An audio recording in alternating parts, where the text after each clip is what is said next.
میری ڈائری کے معزز دوستوں، میں ہوں محمد سلیمان اور آپ تمام دیکھنے اور سننے والوں کو السلام علیکم۔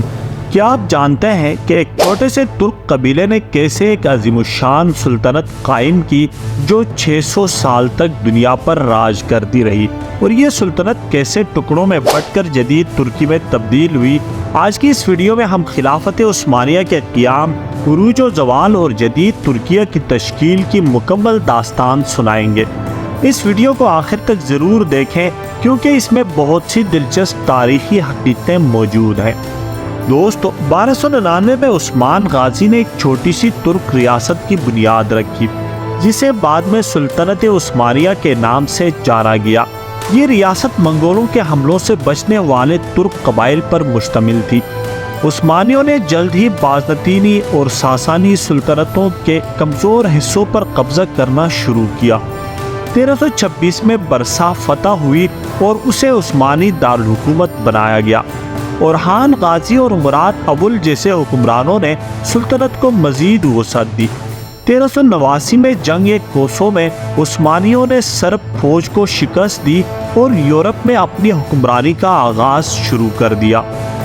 1453 میں سلطان محمد فاتح نے قسطنطنیہ، جو کہ موجودہ استنبول کے نام سے جانا جاتا ہے، کو فتح کر کے ایک نئے دور کا آغاز کیا۔ اس کے بعد سلطنت مسلسل ترقی کرتی چلی گئی۔ 1517 میں سلطان سلیم اول نے مصر پر قبضہ کر کے خلافت عثمانیہ کی باغ ڈور اپنے ہاتھ میں لے لی۔ دوستو، 1520 سے لے کر 1566 کے دور میں عثمانی سلطنت اپنے عروج پر پہنچ گئی۔ ہنگری، بغداد، شمالی افریقہ اور ایران کے کچھ حصے فتح کیے گئے۔ اسلامی قوانین کو جدید طرز حکمرانی کے ساتھ نافذ کیا گیا۔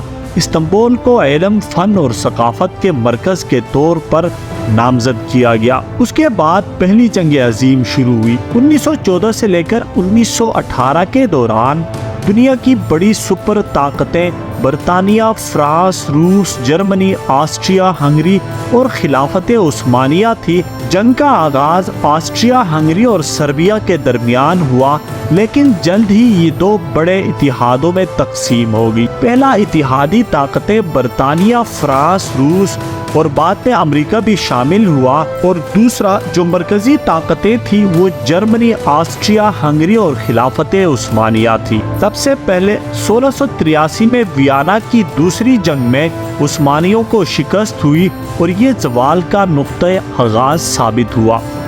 اس کے بعد آہستہ آہستہ عثمانیوں کے زیر قبضہ علاقے برطانیہ اور فرانس نے بانٹ لیے اور یوں سلطنت کے باضابطہ خاتمے کا اعلان ہوا۔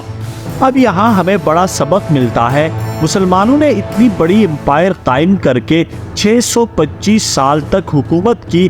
یہ عثمانی سلطنت قائم اس وجہ سے ہوئی تھی کہ اس دور کے ٹیکنالوجی میں مسلمانوں نے ترقی کی تھی، انہوں نے فن میں ترقی کی تھی، تب دوسری دنیا سے وہ آگے نکلے تھے۔ اور جب بازنطینی اور ساسانی حکومتوں نے اپنے زوال کی وجہ ڈھونڈنا شروع کی تو اسی میں انہوں نے ترقی کرنا شروع کر دیا۔ ادھر عثمانی سلطنت میں جیسے جیسے وقت گزرتا گیا وہ حکمران وقت کے ساتھ چلنا بھول گئے، طاقت کا نشہ چڑھ گیا اور جدید دور کے تقاضوں کو پورا نہیں کیا، ٹیکنالوجی میں پیچھے رہ گئے۔ تو یورپ نے پہلی جنگ عظیم میں خلافت عثمانیہ کا خاتمہ کر دیا۔ آج بھی یورپ اپنے اسی ترقی والے دور میں ٹیکنالوجی پر زور دیتا ہے۔ یاد رہے کہ یہ یورپ جو ہے یہ وہی بازنطینی اور ساسانی سلطنتوں کا باقیات میں سے ہے۔ مسلمان اس لیے پیچھے ہیں کہ جدید دور کے تقاضوں کو پورا نہیں کرتے۔ جس دن یورپ سے بڑھ کر ٹیکنالوجی میں ترقی کریں گے، عثمانی دور پھر سے واپس آئے گا۔ یورپ میں سائنسی اور فوجی ترقی کے مقابلے میں عثمانی سلطنت بہت پیچھے رہ گئی تھی۔ کرپشن، اندرونی بغاوتیں اور حکمرانوں کی نااہلی بڑھتی چلی جا رہی تھی۔ 1798 میں نیپولین نے مصر پر حملہ کیا جس سے عثمانیوں کی کمزوری ظاہر ہو گئی۔ 1828 میں یونان نے عثمانیوں کے خلاف جنگ کر کے آزادی حاصل کر لی۔ اس کے ساتھ سعودی عرب میں اس وقت خلافت عثمانیہ کے ساتھ بغاوت کرنے کے لیے برطانیہ نے اپنا ایک کردار لانچ کیا جس کا نام لارنس آف عربیہ تھا۔ اس کے نام پر ہالی ووڈ میں ایک فلم بھی بنی ہے، اس فلم کو آپ دیکھیں تو آپ کو پوری کہانی سمجھ آئے گی۔ اس نے عرب قبائل کو متحد کر کے گوریلا جنگ کی حکمت عملی دی اور 1916 سے 18 2 سال کے دوران ترکوں کے خلاف کئی کامیاب حملے کروائے۔ اس سب کو دیکھ کر خلافت عثمانیہ نے دیکھا کہ اس جنگ میں صرف مسلمانوں کا خون بہانا ہے اور وہ بھی برطانیہ اور فرانس کی ایما پر۔ انہوں نے سوچا اس مقدس سرزمین پر جنگ نہیں ہونی چاہیے، جس سے بالآخر سعودی عرب کی آزادی اس وجہ سے ممکن ہوئی کہ خلافت عثمانیہ نے یہ کہہ کر جنگ بندی کر دی کہ ہم اس مقدس سرزمین پر کسی کا خون نہیں بہانا چاہتے۔ اس لیے عثمانی اس جنگ سے پیچھے ہٹے تو 1924 سے 25 کے دوران انہوں نے مکہ اور مدینہ کے عثمانیوں کی حمایت یافتہ شریف مکہ سے چھین لیا۔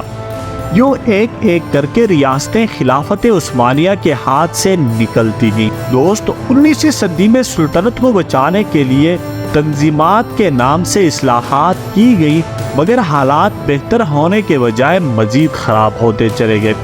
1876 میں پہلی بار آئینی بادشاہت قائم کی گئی، لیکن جلد ہی وہ بھی ختم کر دی گئی۔ 1914 سے لے کر 18 میں خلافت عثمانیہ نے جرمنی کا ساتھ دیا تھا جو تباہ کن ثابت ہوا تھا۔ 1918 میں اتحادی افواج نے استنبول پر قبضہ کر لیا اور سلطنت مکمل طور پر بکھر گئی۔ 1922 میں مصطفیٰ کمال اتاتürk ترک نے خلافت کو ختم کر دیا اور عثمانی دور کا آغاز اپنے اختتام کو پہنچ چکا۔ 1923 میں ترکی کو جمہوریت قرار دیا گیا اور مصطفیٰ کمال اتاتürk پہلے صدر بنے۔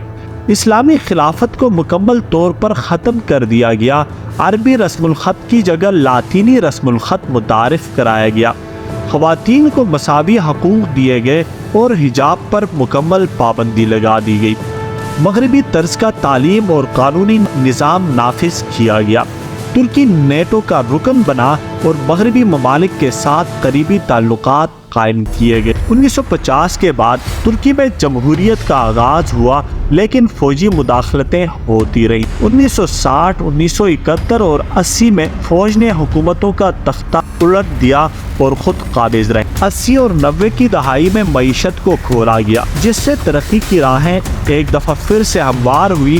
اسلامی شناخت کی بحالی کے لیے کئی کوششیں ہوئی، مگر سیکولر حکومتیں حاوی رہیں اور کہاں خلافت عثمانیہ کا دور اور آج کی سیکولر ترکی۔ 2024 میں ترکی کی معیشت کی شرح نمو میں بھی کافی زیادہ کمی پائی گئی۔ افراط زر پر قابو پانے کے لیے شرح سود 50% تک پہنچا دیا گیا۔